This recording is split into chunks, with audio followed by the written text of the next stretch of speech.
Assalamualaikum warahmatullahi wabarakatuh. Waalaikumsalam warahmatullahi wabarakatuh. Bismillahirrahmanirrahim.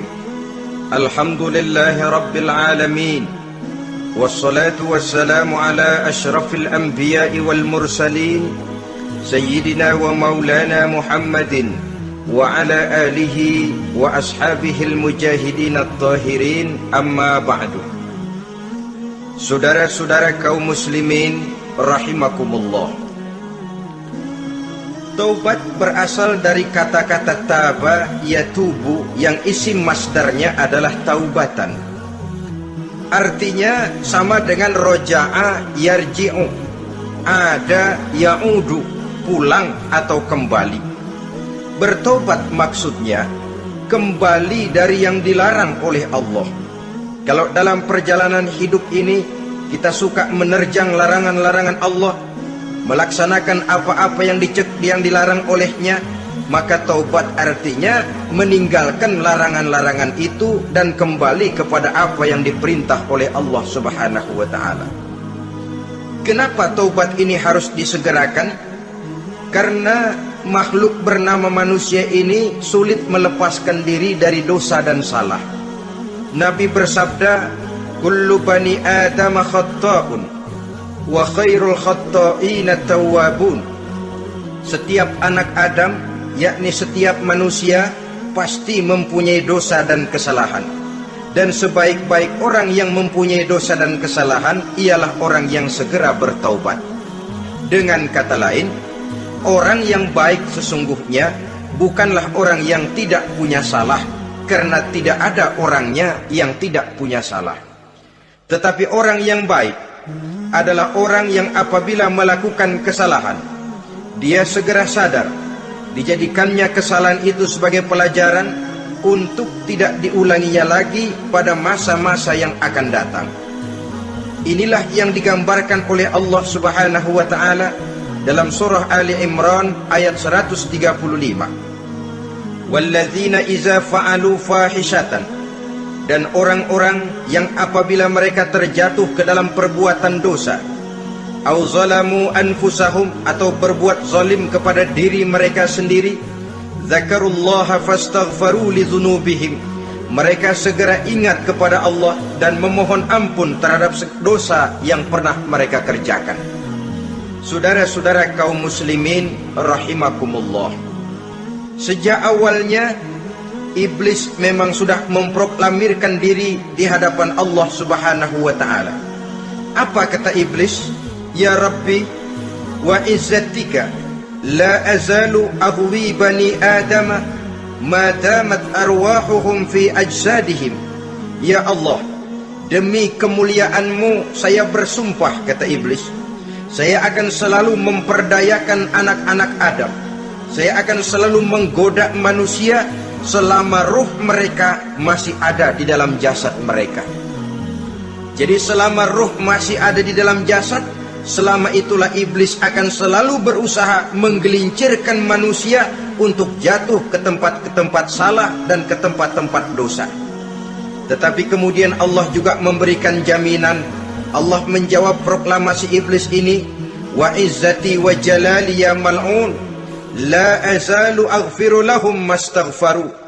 Demi kehormatanku, demi kemuliaanku, hai mal'un, hai yang terkutuk, hai iblis, kalaupun engkau selalu memperdayakan manusia, kalaupun engkau selalu menipu dan menggoda mereka sepanjang ruh mereka masih ada di dalam jasad, aku akan senantiasa memberikan ampun kepada mereka sepanjang mereka memohonkan ampun kepada aku. Inilah jaminan dari Allah Subhanahu wa ta'ala. Saudara-saudara kaum muslimin rahimakumullah, oleh karenanya apabila kita berbicara tentang taubat, artinya kita berbicara tentang tingkah laku kita dalam kehidupan sehari-hari. Apa yang harus kita lakukan untuk sempurnanya satu taubat? Pertama, menyesal terhadap dosa yang pernah kita lakukan.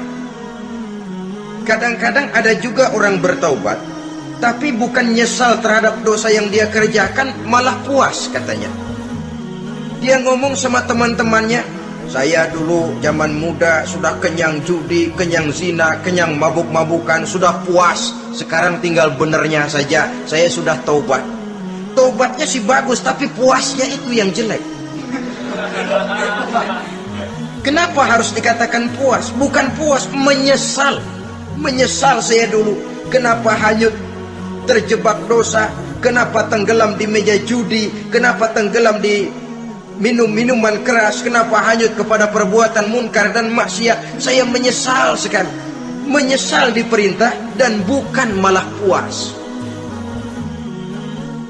Dari rasa menyesal ini nanti timbul hal yang kedua, yaitu berniat tidak akan mengulangi lagi perbuatan dosa. Kalau menyesal tapi masih diulangi lagi, itu belum taubat yang sebenarnya.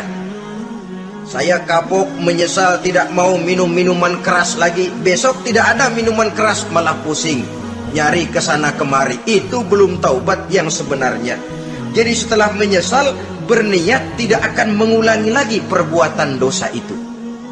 Kalau menyesal tapi masih diulanginya lagi, itu sama saja dengan main-main.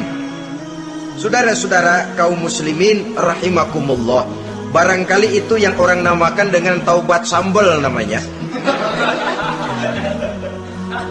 Kita kalau makan nasi pakai sambal, pedesnya bukan main, repot, marah, ngomel. Gila, sambal pedes bukan main, taubat sama sambal. Taubat sama sambal katanya. Tapi 2-3 hari kemudian dia makan lagi, nggak ada sambal, nyari. Kemarin sudah taubat-taubat, 2 hari kemudian malah nyari. Ini bukan taubat yang sebenarnya. Penyesalannya tidak diiringi dengan berniat untuk tidak mengulangi perbuatan dosa itu selama-lamanya. Saudara hadirin, kita sudah taubat, tidak mau lagi minum minuman keras. Datang teman, minum ya. Gak mau. Kenapa? Saya sudah taubat. Yang benar. Benar. Kalau dibayarin? Tahu dah. Jadi rupanya taubatnya itu cuma karena gak ada yang bayarin. Begitu datang yang bayarin, berangkat lagi. Itu belum lagi merupakan taubat yang sebenarnya. Begitu juga kita taubat dari meja judi. Pada waktu sudah bures, bangkrut, habis-habisan, mungkin menyesal, mungkin bertaubat. Inilah akibatnya judi, rumah tangga berantakan, harta bures, anak terlantar, uang tidak ada. Taubat, saya tidak mau lagi-lagi tenggelam di meja judi. Pada saat kondisinya bangkrut, itu yang diucapkan. Tapi 2-3 hari, 4-3 minggu, 1 bulan kemudian rezekinya banyak, makmur lagi, usahanya maju lagi, lupa lagi dia kepada ucapan sebelumnya, akhirnya sedikit demi sedikit tenggelam kembali di meja judi. Ini pun belum merupakan taubat yang sebenarnya. Jadi untuk sempurnanya taubat, yang pertama menyesal terhadap dosa yang telah dilakukan, yang kedua berjanji tidak akan mengulangi lagi, kemudian yang ketiga meninggalkan perbuatan jahat itu untuk selama-lamanya.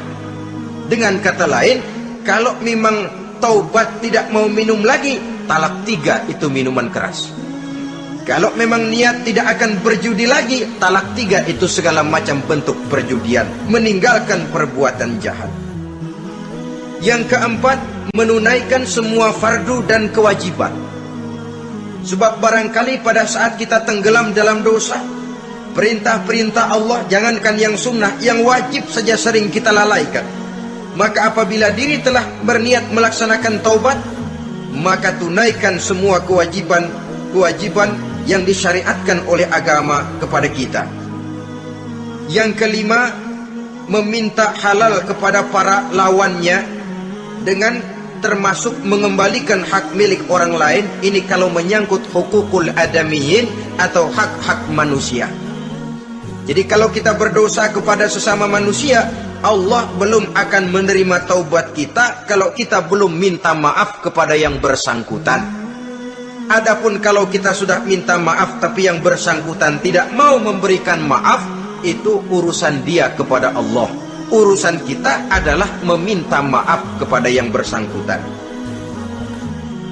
Hal yang keenam, mendidik atau melatih diri untuk bertaat kepada Allah. Sebagaimana kita dulunya telah melatih diri, memperturutkan diri untuk berbuat durhaka, lalu memperbaiki yang dimakan dan yang diminum. Itu juga merupakan ciri dari orang-orang yang melaksanakan taubat kepada Allah Subhanahu wa ta'ala. Kemudian apalagi? Memperbanyak istighfar di dalam kehidupan. Disabdakan oleh Nabi, inna likulli da'in dawa'un wa dawa'u zunubi al-istighfar. Sesungguhnya segala macam penyakit tentu ada obatnya, dan obat dari segala macam dosa adalah istighfar. Saudara-saudara kaum muslimin rahimakumullah. Jadi kalau yang terdahulu merupakan perbuatan-perbuatan konkret, maka yang terakhir ini taubat dalam bentuk ucapan berupa memperbanyak istighfar, memohonkan ampun kepada Allah Subhanahu wa ta'ala. Mari kita lihat dalam teladan hidup kita, manusia yang hatinya paling bersih tidak lain adalah Rasulullah sallallahu alaihi wasallam. Beliau sudah mendapat jaminan ampun dari seluruh dosa. Liyaghfir lakallahu ma taqaddama min zambika wa ma ta'akhkhar, kata Allah. Muhammad, dosamu yang dahulu, dosamu yang sekarang, dosamu yang akan datang jikalau memang ada, seluruhnya sudah mendapat jaminan ampun dari Allah. Tetapi coba lihat dari sejarah perjalanan hidup yang mulia ini, sungguh pun beliau sudah nyata-nyata mendapat jaminan ampun dari Allah. Beliau mengatakan, ayyuhan nas tubu ilallah fa inni atubu fil yaumi mi'ata marrah. Wahai manusia, bertaubatlah kepada Allah, maka sesungguhnya saya, kata beliau, dalam satu hari bertaubat 100 kali kepada Allah. Dalam riwayat yang lain, sab'ina marrah, 70 kali beliau mengucapkan istighfar minimalnya dalam sehari semalam. Orang yang sudah nyata-nyata mendapat jaminan ampun dari Allah ini, satu hari satu malam istighfarnya minimal 70 kali. Apatah lagi kita yang nyata-nyata belum mendapat jaminan ampun dari Allah. Di dalam satu hadis diriwayatkan bahwa iblis laknatullah alaih pernah berkata, ahlaktun nasa bizzunubi wal ma'asi. Aku rusak dan aku hancurkan kehidupan manusia dengan dosa dan dengan segala macam perbuatan maksiat. Iblis menghancurkan manusia dengan menanamkan kegemaran berbuat dosa dan menanamkan kesukaan untuk bergelimang dalam dunia maksiat. Tetapi kemudian iblis mengakui, wa ahlakuni bila ilaha illallah wal istighfar. Tetapi kemudian terbalik, manusia menghancurkan aku dengan kalimat la ilaha illallah dan dengan istighfar, yakni mengucapkan astaghfirullahalazim. Inilah senjata pemungkas menghadapi upaya iblis untuk menghancurkan manusia. Kalau iblis menghancurkan manusia dengan perbuatan dosa, dengan menenggelamkan manusia ke dalam perbuatan-perbuatan maksiat, hendaknya kita sadar, pada saat kita terdorong untuk melakukan perbuatan dosa, kita lalu sadar, inilah perangkap iblis untuk membinasakan saya. Pada saat kita terjebak ke dalam perbuatan maksiat dan munkarat, ingatlah baik-baik, inilah perangkap iblis untuk merusak dan membinasakan saya. Maka hancurkan perangkap iblis, hancurkan tipu daya dan usaha iblis itu dengan apa? Dengan kalimat la ilaha illallah dan dengan memperbanyak istighfar. Falamma ra'aitu dzalik, ketika aku lihat hal itu, kata iblis, mereka hancurkan kita dengan dosa dan maksiat, dan kita hancurkan mereka dengan la ilaha illallah dan istighfar. Diamkah iblis? Puaskah iblis? Ternyata tidak. Apabila aku lihat usaha manusia itu, ahlaktuhum bil huda, ahlaktuhum bil hawa, wa hum yahsabuna annahum muhtadun. Apabila mereka hancurkan aku dengan la ilaha illallah dan istighfar, maka aku kembali menghancurkan mereka dengan mempergunakan hawa nafsu, sehingga mereka menyangka bahwa mereka adalah orang-orang yang mendapat petunjuk.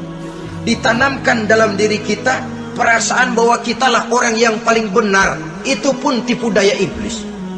Maka orang pintar itu baik, tapi merasa pintar itu jelek. Orang benar itu bagus, tapi merasa benar itu tidak baik. Karena biasanya orang kalau sudah merasa benar, lalu cenderung untuk menganggap orang lain tidak benar. Kalau sudah begitu, dia akan mengklaim diri, sayalah orang yang paling benar, yang lain tidak benar semuanya. Itu termasuk perangkap iblis juga. Setelah kita gempur mereka dengan kalimat tahlil dan dengan kalimat istighfar. Saudara-saudara kaum muslimin rahimakumullah, Allah Maha Pengasih dan Maha Penyayang. Ia akan mengampunkan perbuatan yang bersifat salah dari manusia. Hanya manusia saja yang kadang-kadang bodoh, tidak mau mengampuni dan memaafkan dirinya sendiri, dengan membiarkan dirinya terseret berlarut-larut dalam dosa tanpa keinginan untuk bertaubat. Sepanjang nafas belum sampai di tenggorokan, sepanjang matahari masih terbit di sebelah timur dan terbenam di sebelah barat, sepanjang itu Allah masih akan menerima taubat seorang hamba. Innallaha yaqbalu taubatal abdi ma lam yugharghir. Allah akan senantiasa menerima taubat seorang hamba sebelum nafasnya sampai di tenggorokan. Apabila nafas sudah sampai di tenggorokan, maka taubat sudah terlambat adanya. Lalu yang konkret di dalam kehidupan ini, apa ciri-ciri dari orang yang melaksanakan taubat itu?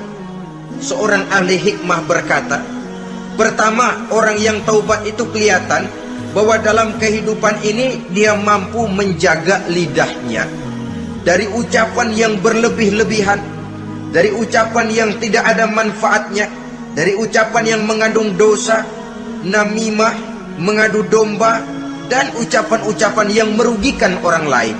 Orang yang taubat kelihatan dari lidahnya. Ini yang konkret. Yang kedua, orang yang taubat itu cirinya tidak ada lagi rasa dengki di hatinya. Tidak ada keinginan untuk membenci dan memusuhi orang lain. Kenapa? Dia sudah sibuk memikirkan kekurangan dirinya sendiri, sehingga tidak ada waktu lagi untuk mengorek-ngorek, mencari-cari aib dan kekurangan pada diri orang lain. Ini makna ucapan Nabi, tuba liman syaghalahu aibuhu an uyubin nas. Beruntunglah orang yang kekurangan pada dirinya menyebabkan dia cukup sibuk sehingga tidak sempat mencari-cari dan mengorek-ngorek aib dan kekurangan orang lain. Berbeda dengan orang yang masih jauh dari sikap taubat, selalu berusaha mencari dan mengorek-ngorek kekurangan orang lain, sementara aib dan kekurangan dirinya diumpetin. Ini namanya ilmu kancil. Orang lain disorotin, dia ngaling, ngumpet. Kerjaannya apa? Monten orang lain saja. Dia sendiri tidak mau diponten dan tidak mau memonten dirinya. Akibatnya apa? Sikap introspeksi tidak ada. Sikap mawas diri hilang. Sikap melihat, bercermin terhadap pribadinya sendiri hilang. Yang ada cuma menilai orang lain saja. Jadi adapun orang yang sudah bertaubat ini, di hatinya tidak ada dengki. Melihat orang lain mendapat nikmat, alhamdulillah, dia ikut bersyukur. Lain dengan orang yang jauh dari taubat. Tetangganya dapat nikmat, dia meriang.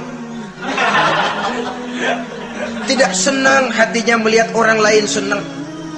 Orang melarat malah tepuk tangan.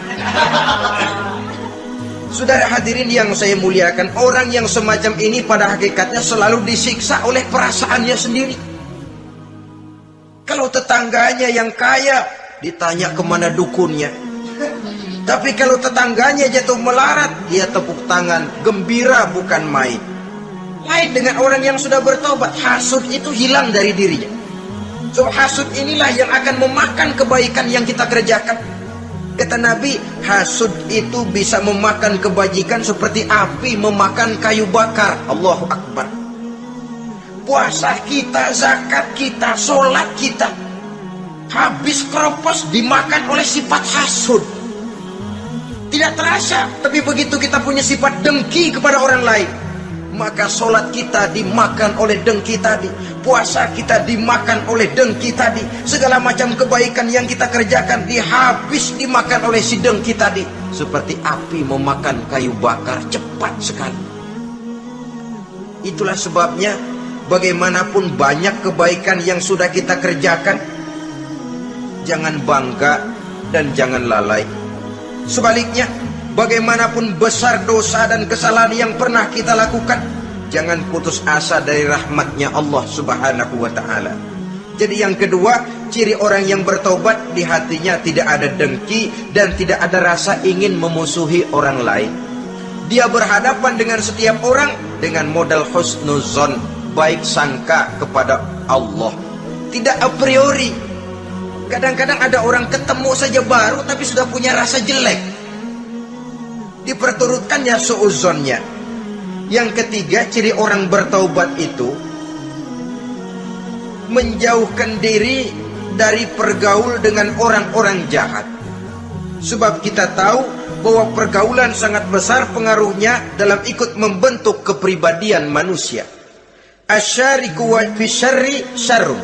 Bersekutu dengan kejahatan biasanya ikut jadi jahat.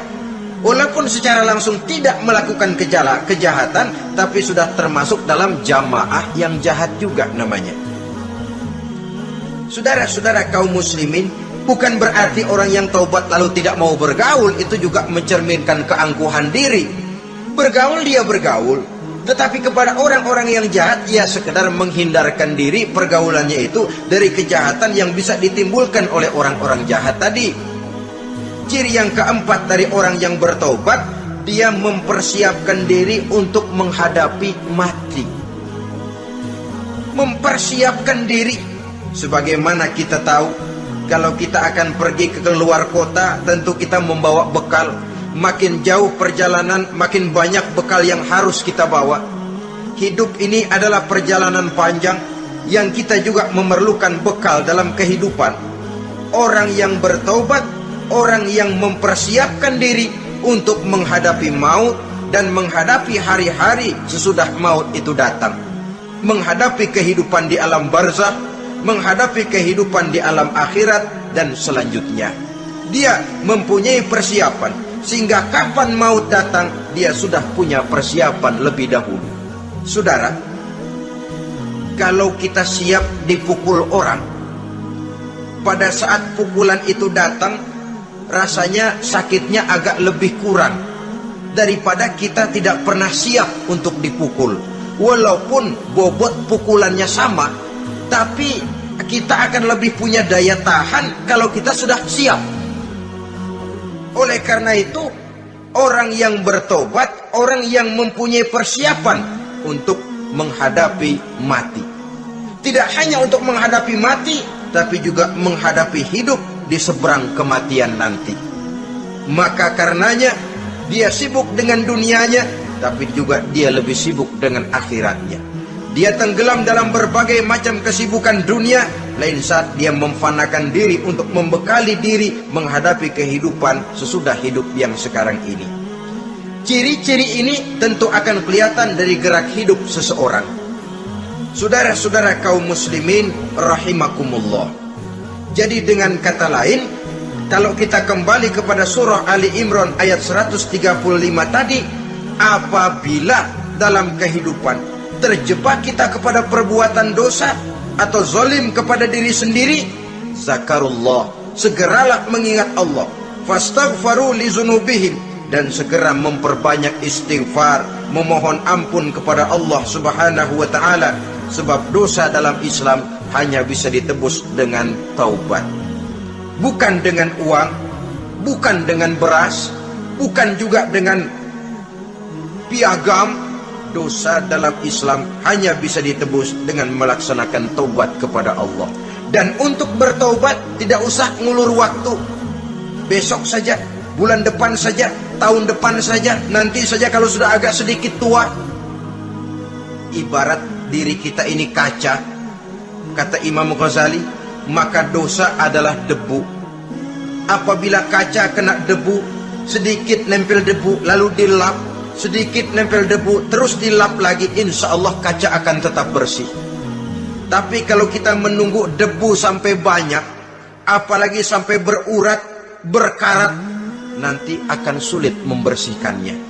Demikian hati manusia itu. Kalau sudah dihinggapi oleh dosa, ditumpuknya lagi, berkarat dosa dalam hati, biasanya berat untuk melaksanakan taubat. Untuk lebih meningkatkan pengertian kita tentang ciri dari orang-orang yang bertaubat, mari kita ikuti sebuah dialog yang pernah terjadi antara Rasul dengan para sahabat. Satu hari ketika sedang berkumpul dengan para sahabat, baginda Rasul bertanya, "Atadruna manit taib?" Saudara-saudara, tahu nggak saudara-saudara, siapa sebenarnya orang-orang yang bertaubat itu? Macam-macamlah jawaban para sahabat, tapi yang jelas akhirnya mereka berkata, Allahu wa rasuluhu a'lam. Allah dan Rasulnya yang lebih tahu siapa sebenarnya orang yang bertaubat itu. Atas jawaban ini, baginda Rasul lalu menegaskan, pertama, man taba wa lam yata'allamil ilma falaysa bitaibin. Siapa orang yang mengaku bertaubat kepada Allah, lalu dia tidak mau mencari ilmu, tidak mau belajar, falaysa bitaibin, maka dia belum termasuk orang yang bertaubat. Jadi di sini jelas bahwa bukan hanya dari dosa kita bertaubat, juga bertaubat dari kebodohan. Dalam arti tidak membiarkan diri kita bodoh terus menerus. Dengan bahasa anak sekarang, bodoh tapi betah.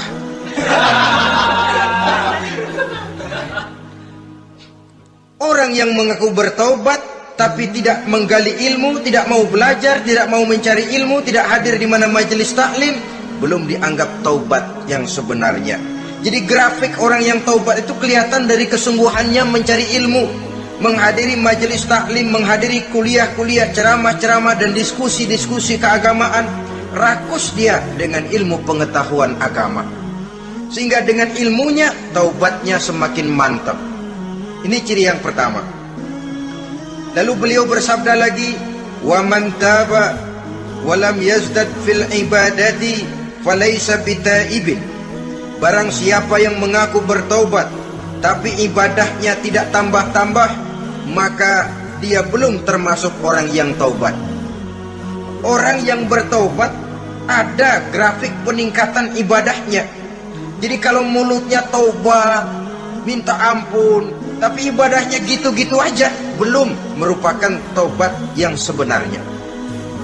Jadi pada saat dia melaksanakan taubat, memproklamirkan diri untuk kembali ke jalan Allah, nilai ibadahnya meningkat. Kalau sholatnya tadinya cuma sekedar yang wajib-wajib saja, setelah dia taubat bertambah melaksanakan yang sunnah, rawatibnya, qobliyah, ba'diyahnya, atau kemudian nawafilnya berupa tahajud, hajat, duha, istikharah, dan sholat-sholat sunnah lainnya. Jadi kelihatan dari peningkatan ibadahnya.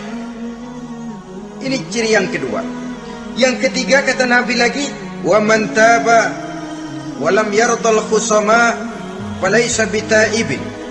Barang siapa yang mengaku bertaubat kepada Allah tapi dia tidak bisa meridhoi musuh-musuhnya, maka belum lagi dia dianggap orang yang bertaubat. Meridhoi, memaafkan musuh. Saudara, memberi maaf itu lebih sulit daripada minta maaf.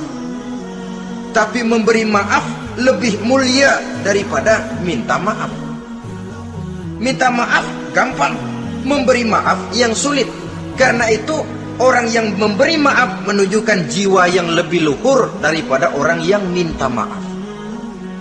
Sebab apa? Posisi orang yang memberi maaf kan posisi orang yang menang. Biasanya dalam posisi menang orang gampang congkak dan sombong. Orang datang minta maaf kepada kita, lalu timbul keseganan. Iya, minta maaf sih gampang. Memberi maaf itu yang sulit, tapi itu yang sangat dianjurkan, dan itu merupakan ciri dari orang-orang yang bertaubat. Lalu apalagi? Wa man taba wa lam yughayyir libasahu wa zinatahu falaisa bitaibin. Barang siapa yang mengaku bertobat tetapi pakaian dan perhiasannya tidak berubah, maka dia belum lagi dianggap bertobat. Orang bilang pakaian memang kulit, yang penting isi. Tetapi bagaimanapun kulit mencerminkan isi. Dari pakaian kita bisa mengkaji kepribadian seseorang. Saya berpendapat bahwa pakaian penting, kulit juga penting. Kulit penting, isi penting. Kulit tanpa isi tidak ada artinya. Isi tanpa kulit juga meragukan orang. Wah, yang penting kan isinya, kulitnya gimana saja. Saya mau tanya, saudara dapat duren di jalanan, isi aja nggak ada kulitnya, kira-kira dimakan nggak duren? Paling kurang akan menimbulkan keraguan, jangan-jangan sudah dicampur racun ini. Jadi dengan demikian orang yang bertaubat ini kelihatan dari cara berpakaian, cara berhias diri, tidak over. Dia kembali kepada fungsi berpakaian. Dalam Islam kan sesungguhnya fungsi pakaian itu yang paling utama. Pertama, nutup aurat, itu ukurannya. Yang kedua, pantas. Yang ketiga, baru soal mode. Di zaman kita sekarang terbalik. Mode nomor 1, pantas belakangan, nutup aurat apa tidak nomor 16. Kalau sudah mode, kita kekira kekurangan pertimbangan. Ini buat saya pantas apa tidak, ini menutup aurat apa tidak. Kita balik. Padahal fungsi berpakaian dalam Islam tujuan utamanya pertama nutup aurat. Biar modenya mutaakhir ciptaan Pierre Cardin sekalipun, kalau memang tidak nutup aurat, ya hukumnya masih belum berpakaian. Atau juga ukuran yang kedua, pantas. Yang orang lain pantas kita pakai, belum tentu kita pantas. Kita kadang-kadang kehilangan pertimbangan. Lihat iklan bintang film memakai pakaian yang begini bagus, lalu kita pakai saja. Ya tentu namanya bintang film. Kadang-kadang pakaian untuk show dipakai buat kondangan, akhirnya habis sekampung orang nonton dia. Ya nggak pantas toh, nggak wajar. Saudara hadirin yang saya muliakan, orang yang bertobat kelihatan dari pakaian dan perhiasannya. Kalau sudah memakai perhiasan, ya sekedarnya saja. Tidak lalu dengan niat supaya orang tonton, supaya orang lihat, supaya orang tahu dia kaya, supaya timbul decak kagum, asal dia lihat orang lalu wah. Kalau sudah diwahi lalu senang. Saudara hadirin yang saya muliakan, kemudian kata Nabi lagi, wa man taba wa lam yubaddil ashabahu falaysa bitaibin. Siapa yang mengaku bertaubat tapi pergaulannya dari itu ke itu saja, seperti itu juga, tidak mengalami perubahan, maka dia belum lagi dianggap bertaubat. Kalau taubat kita dari judi, jangan bergaul lagi dengan penjudi. Dalam arti jangan berkumpul di majelis judi. Ah, saya sih udah tobat nggak main judi, tapi ngumpulnya di situ terus. Ya bagaimana? Pada akhirnya toh akan terseret juga. Saudara hadirin yang saya muliakan, jadi dengan demikian lingkungan juga sangat besar pengaruhnya dalam kriteria orang yang bertaubat.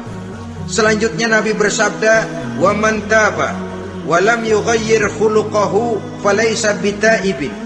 Siapa yang mengaku bertaubat tapi akhlaknya, budi pekertinya tidak mengalami perubahan, maka orang itu pun belum dianggap bertaubat. Ini juga konkret. Orang yang bertaubat kelihatan dari akhlaknya. Kalau kemarin sama orang tua songong, kurang ajar, nyelongcong, maka setelah taubat dia berakhlak kepada orang tua. Kalau kemarin kepada anak muda menindas, tidak senang kepada anak muda yang maju, setelah dia taubat dia bisa menyayangi kepada anak-anak muda. Akhlak ini lain dengan adat, istiadat. Adat biasanya hanya memandang yang lahir, sedangkan akhlak zahir batin dipandang. Contoh, seorang anak muda kalau lewat di depan orang tua membungkukkan badan, menurut adat dia sudah sopan.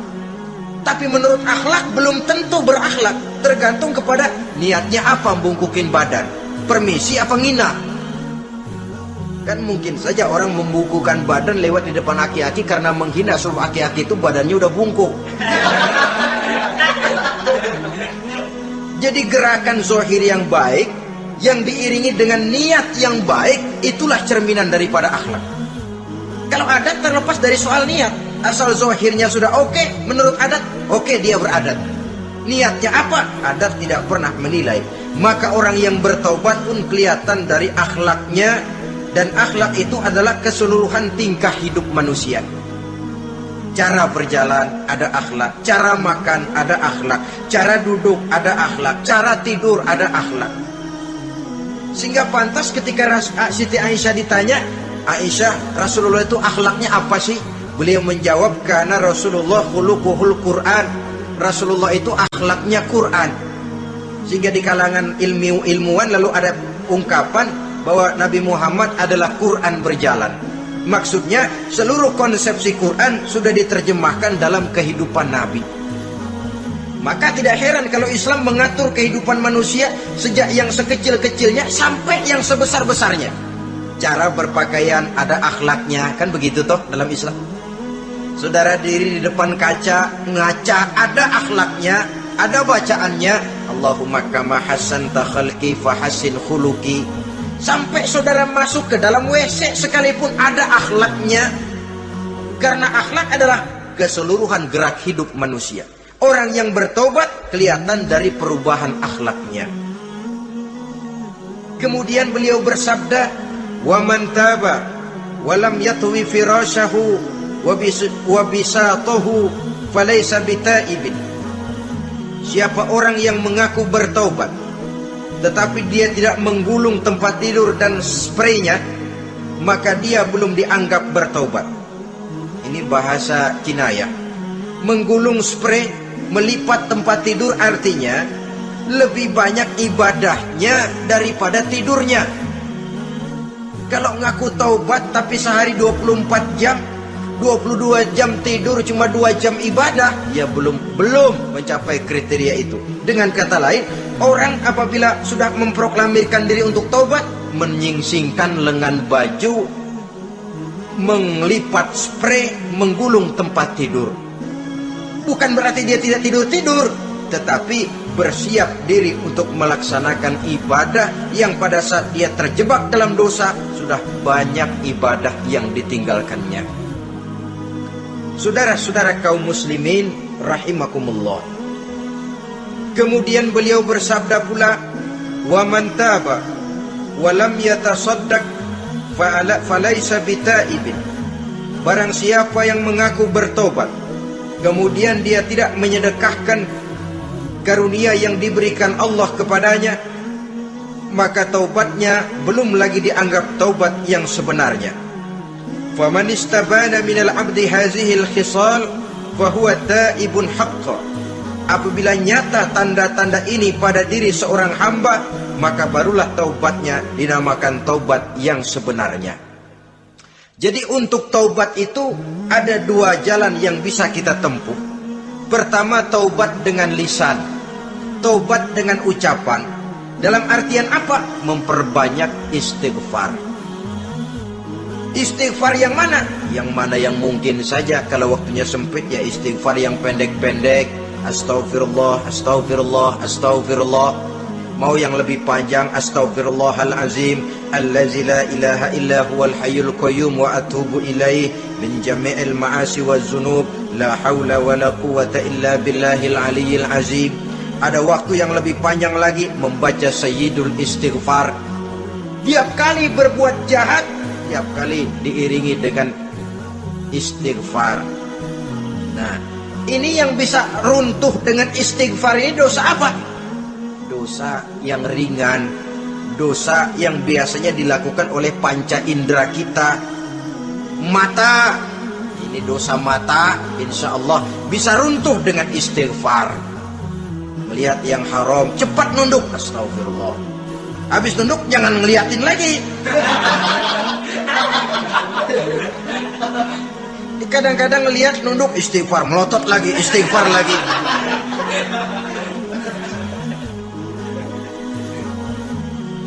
Saudara hadirin yang saya muliakan, Kata Imam Ali, nazratul ula laka wasaniyatu alaika. Ini dalam menjaga mata. Pandangan pertama rezekimu, kelihatan, namanya kelihatan kan rezeki. Pandangan pertama rezekimu, ulangannya dosamu. Ulangannya ini yang bisa membawa dosa.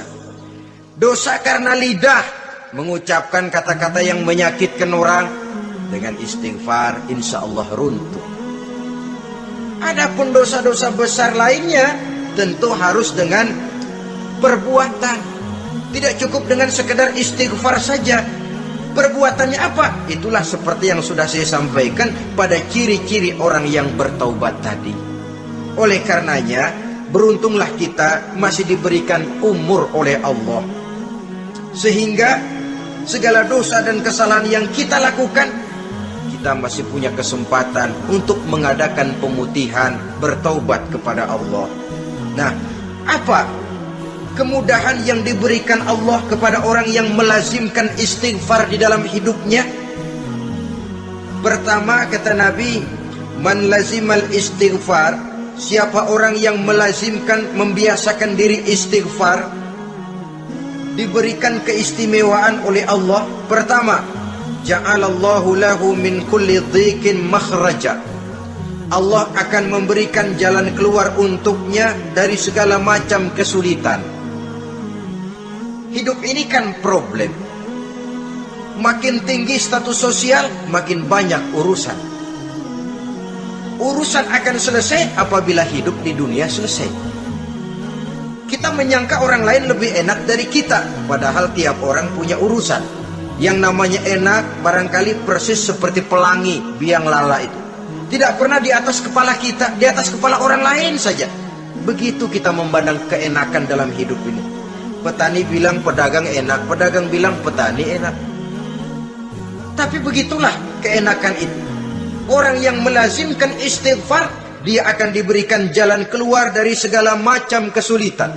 Menurut perhitungan otak, didlek, buntu, tidak sanggup lagi, entah bisa terwujud dan terlaksana. Allah memberikan jalan keluar dari segala kesulitan.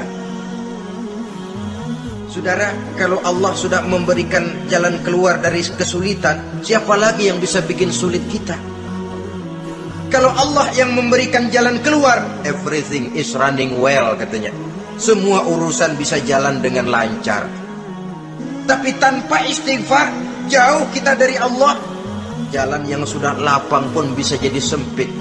Urusan yang sudah nyata akan selesai pun bisa jadi injelimet. Dan jalan yang tadinya tidak berliku-liku pun bisa berliku-liku. Ini faktor yang di luar perhitungan matematis. Kita tidak mampu, Allah maha mampu. Menurut akal kita tidak mungkin. Kalau Allah mau, tidak ada yang tidak mungkin. Saudara-saudara, ini fasilitas pertama. Orang yang gemar istighfar diberikan jalan keluar dari segala macam kesulitan. Yang kedua, wa min kulli hammin faraja, diberikan kegembiraan dari setiap kesusahan yang dihadapinya. Ada saja faktor-faktor yang mendatangkan kegembiraan, yang mendatangkan refreshing di dalam kehidupannya, sehingga dia tidak lalu merasa jalannya buntu, tidak merasa kesulitannya tidak pernah terselesaikan. Dan yang ketiga, fasilitas yang diberikan Allah kepada orang yang gemar istighfar, wa razaqahu min haitsu la yahtasib. Allah akan memberikan kepada mereka rizki dari jalan yang tidak pernah mereka sangka-sangka, dari jalan yang tidak pernah mereka perkirakan sebelumnya. Saudara-saudara kaum muslimin rahimakumullah, inilah fasilitas ketiga yang diberikan Allah kepada orang yang gemar istighfar. Rizkinya datang dari jalan yang tidak disangka-sangka. Sebab rizki ini juga termasuk hal gaib. Dan jangan lupa, ar-rizku bimakna al-ata hissiyan kana au ma'nawiyan. Rizki adalah pemberian baik yang konkret maupun yang abstrak. Kita sering membatasi pengertian rizki, maka rezeki kita jadi sering terbatas. Menurut kita kan yang namanya rezeki cuma duit saja. Kalau bukan duit, bukan rezeki. Padahal semua karunia Allah itu rezeki. Umur, rezeki. Istri, rezeki. Anak, rezeki. Pangkat dan jabatan, rezeki. Termasuk duit juga rezeki. Tapi dalam kebiasaan kita, rezeki cuma duit. Begitu duit seret, kita anggap rezeki macet. Maka akhirnya kita tidak bersyukur kepada Allah. Padahal mungkin di sektor duit macet, tapi rezeki dari segi lain, ilmu barangkali tambah, wibawa naik, pangkat naik, anak tambah, itu juga merupakan rezeki. Saudara-saudara kaum muslimin rahimakumullah, orang yang gemar istighfar ini diberikan rezeki dari jalan yang tidak disangka-sangkanya. Dibukakan perbendaharaan Allah untuknya, sehingga rezekinya datang dari cara yang tidak disangka-sangka. Allah Maha Kaya. Kalau dia mau, la mani'a lima a'taita wa la mu'tiya lima mana'ta. Tidak satu kekuatan pun yang mampu mencegah apa yang hendak diberikan Allah, dan tidak satu kekuatan pun yang sanggup memberikan apa yang dicegah oleh Allah Subhanahu wa taala. Ini keistimewaan yang diberikan Allah kepada mereka yang gemar beristighfar di dalam kehidupan ini. Jangan lagi berpikir, gua sih nggak punya dosa, istighfar amat. Sombong, saudara-saudara. Manusia itu lebih baik merasa banyak dosa daripada merasa tidak punya dosa. Tanda orang bahagia, kata Nabi, 4. Pertama, orang yang selalu ingat kepada kesalahan yang pernah dia lakukan. Itu orang bahagia. Selalu ingat kepada kesalahan yang pernah dilakukannya, sehingga pada saat akan melakukan kesalahan yang baru, dia mikir-mikir, dosa gue yang kemarin udah 3 keranjang, nih nambah lagi. Ingatannya terhadap kesalahan yang lalu akan merupakan langkah preventif yang mencegah dirinya untuk tidak menambah kesalahannya. Orang bahagia, orang yang selalu ingat kesalahan yang pernah dia lakukan, terbayang di pelupuk mata, bukan ngumpet-ngumpetin dosa. Sebab apa yang mau kita umpetin di hadapan Allah? Yang kedua, tanda orang bahagia itu orang yang selalu melupakan kebaikannya. Kalau dia berbuat baik, dia lupakan. Dia anggap dirinya belum pernah berbuat baik, sehingga di mana ada kebaikan dia tidak bisa ikut. Dia merasa sangat rugi, sebab dia anggap dirinya belum pernah berbuat baik.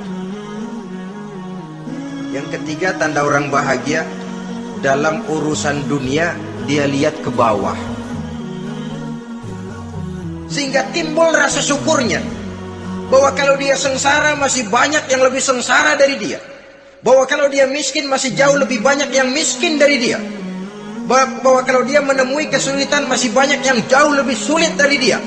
Dengan cara itu jiwanya akan lapang, hidupnya akan tenang, dan dia tidak pernah ingkar kepada nikmat yang diberikan Allah. Sebaliknya, yang keempat, tanda orang bahagia itu dalam urusan akhirat dia lihat ke atas.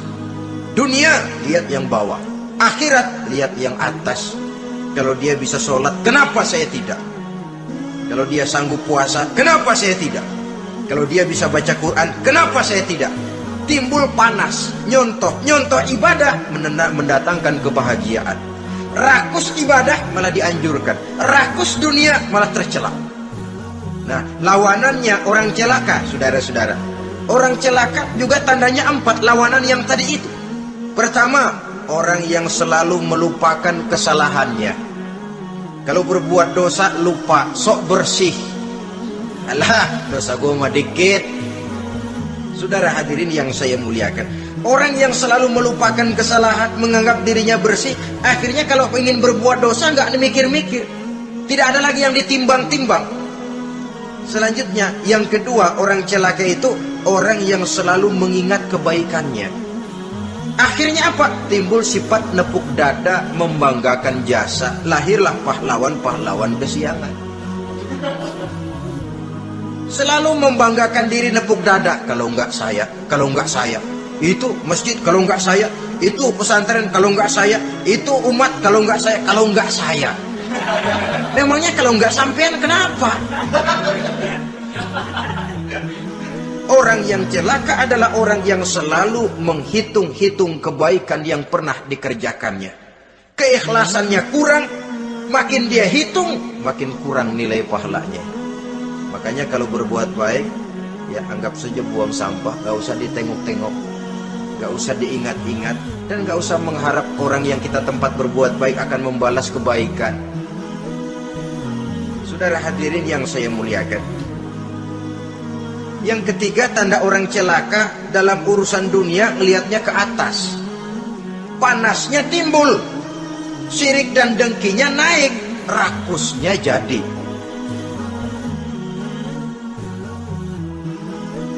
Timbul sifat panasnya itu, tidak mau ngerti. Kalau tetangga saya bisa beli kulkas, kenapa saya tidak? Kalau tetangga saya bisa beli motor, kenapa saya tidak? Kalau tetangga saya bisa beli mobil, kenapa saya tidak? Gaji nggak cukup, tuyul piara.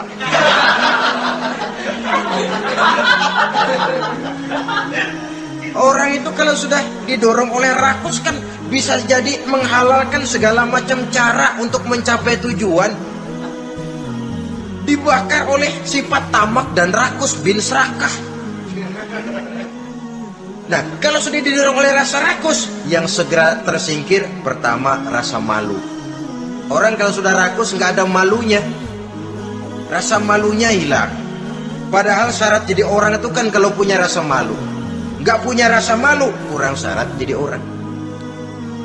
Akan bagaimana jadinya masyarakat, bahkan bangsa dan negara, kalau rakyatnya sudah tidak punya rasa malu. Yang kedua, rasa takut hilang, terutama takut kepada Allah. Sirna sama sekali, sudah tujuan menghalalkan cara. Yang keempat, tanda orang celaka dalam urusan akhirat, lihatnya malah ke bawah. Kenapa kamu enggak sholat? Itu bapak anu yang tuaan, enggak, saya enggak lagi. Kenapa ngelihatnya mesti kepada yang begitu? Sehingga lalu tidak ada gairah untuk mencontoh. Saudara-saudara kaum muslimin rahimakumullah, walaupun serba singkat oleh karena terbatasnya ruang pembicaraan ini, mudah-mudahan bisa memberikan gambaran sepintas tentang ciri-ciri orang yang bertaubat. Dengan harapan, marilah kita menjadi orang yang bertaubat sebenarnya, dengan ciri menyesal terhadap dosa yang pernah kita lakukan, meninggalkan perbuatan jahat, dan berjanji tidak akan mengulangi lagi perbuatan jahat itu. Kalau dia menyangkut hak-hak manusia, maka hak itu harus kita kembalikan, dan kepada yang bersangkutan kita harus meminta maaf. Apabila ditambah dengan kegiatan lisan, memperbanyak istighfar dalam kesempatan yang mungkin di sepanjang perjalanan hidup ini. Ini sajalah yang kita bicarakan pada pertemuan kali ini. Terima kasih atas segala perhatian. Mohon maaf atas segala kekurangan. Usikum wa nafsi bitaqwallah. Wassalamualaikum warahmatullahi wabarakatuh. Waalaikumsalam warahmatullahi wabarakatuh.